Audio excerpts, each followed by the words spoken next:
प्यारे बच्चे, मैं डॉक्टर माधवी प्रियदर्शी आज आप लोगों को बताने जा रही हूँ कि अर्थ के आधार पर जो 8 प्रकार के जो वाक्य भेद हैं उन सब के बारे में आज मैं बताने जा रही हूँ। तो ये 8 प्रकार के जो भेद हैं वो उनका पहले आप नाम सुन लें।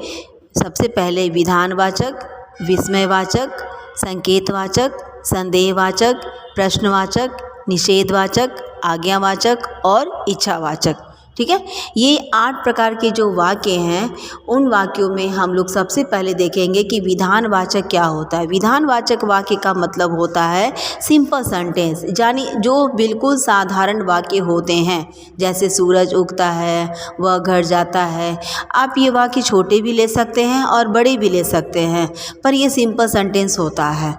ठीक है, तो इस तरह से विधानवाचक वाक्य को फिर हम लोग विस्मयवाचक में, विस्मय का मतलब होता है आश्चर्य, हर्ष, शोक, घृणा और प्रसन्नता, चेतावनी, है ना। इन सारे भावों को प्रकट करने के लिए जो हम शब्द प्रयोग करते हैं या इस तरह का जो वाक्य बोलते हैं, तो वैसे वाक्य हमारे विस्मयादि बोधक वाक्य में कहे जाते हैं। जैसे मान लो कि आपने मैच जीता, अचानक आपके मुंह से ये शब्द निकल जाता होगा, ये वाक्य, अरे हम मैच जीत गए, वाह मैच जीत गए, वाह, है ना। या फिर कोई पेंटिंग आप देखते होंगे तो अचानक आपको ऐसा निकल जाता, वाह कितना सुंदर पेंटिंग है, ठीक है ना। तो इस तरह से, या फिर कहीं चोट लग जाती है, ओहो हाय राम चोट लग गई, है ना।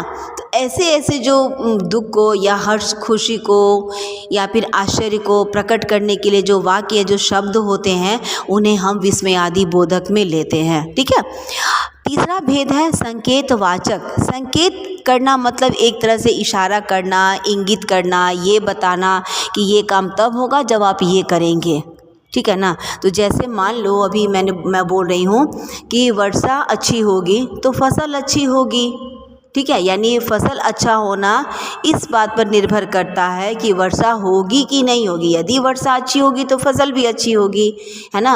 आपका पास करना इस बात पर निर्भर करता है कि आप पढ़ते हैं कि नहीं पढ़ते हैं। यदि आप पढ़ेंगे तो पास करेंगे, ठीक है, मन लगाएंगे तो समझ में आएगा, ठीक है।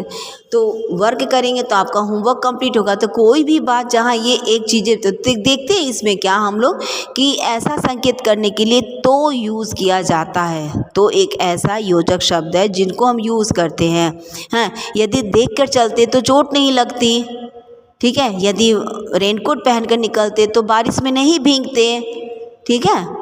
तो ऐसा हम लोग देखते हैं कि ये संकेत ही किया जा रहा है, आपको इशारा किया जा रहा है, इस ओर बताया जा रहा है कि यदि आप ऐसे करेंगे तो ये होगा, ये ऐसा नहीं करेंगे तो ये नहीं होगा, ठीक है ना। तो अभी मैंने भी जो आप लोगों को समझाया है, यदि आप ध्यान से सुन रहे होंगे तो समझ में आ रही होगी, ठीक है। तो ये भी एक संकेतवाचक वाक्य है।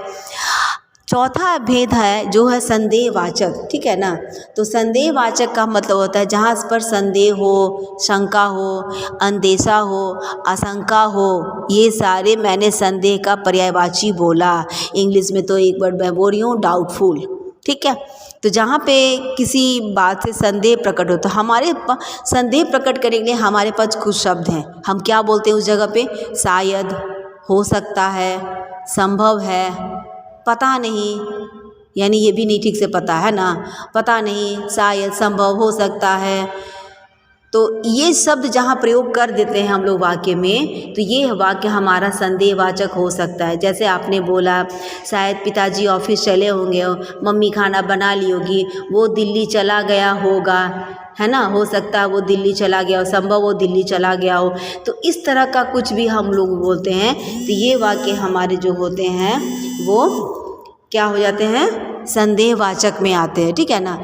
इसके बाद इसका अगला भेद है प्रश्नवाचक। प्रश्नवाचक में हम लोग क्या करते हैं, जहाँ पे प्रश्न उठ जाते हैं, जैसे हाँ या ना में प्रश्न उठे या हमें कोई जवाब ऐसा देना हो, तो जो क्वेश्चन वर्ड होता है, क्वेश्चन वाले ये सेंटेंस होते हैं, इंट्रोगेटिव सेंटेंस आप जिनको बोलते हैं, ऐसे सारे वाक्य जो होते हैं वो प्रश्नवाचक वाक्य में आते हैं, ठीक है।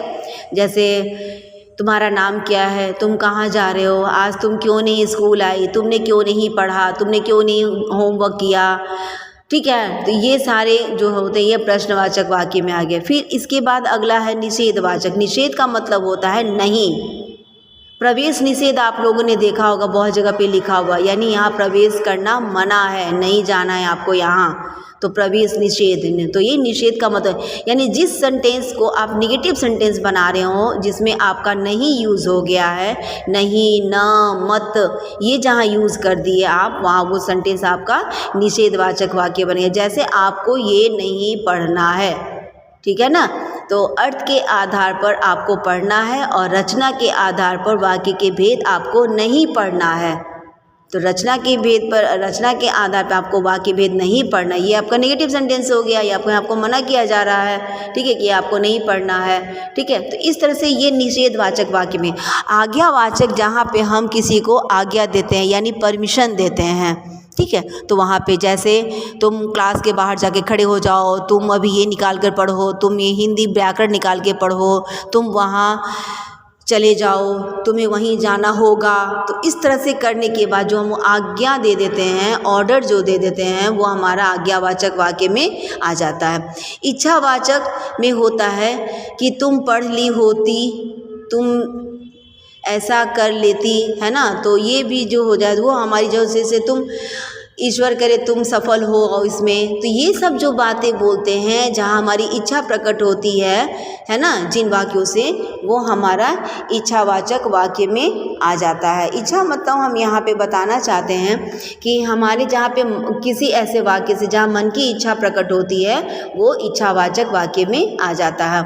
तो आज आप लोगों को क्लास में 2-3 वाक्य दिए गए हैं, जिनसे क्या करना आप लोग को, इन सारे वाक्य भेदों को अलग अलग तरह से वाक्यों में बदल करके लिखना। अर्थ के आधार पर वाक्य बदलने का मतलब है कि आपका हर वाक्य में अर्थ बदल जाएगा, यानी जो आपका आज्ञावाचक है वो अर्थ इच्छावाचक में नहीं होगा, वो इच्छा में वाचक में इच्छा ही प्रकट होगी, निषेधवाचक में नहीं प्रकट होगा, ठीक है।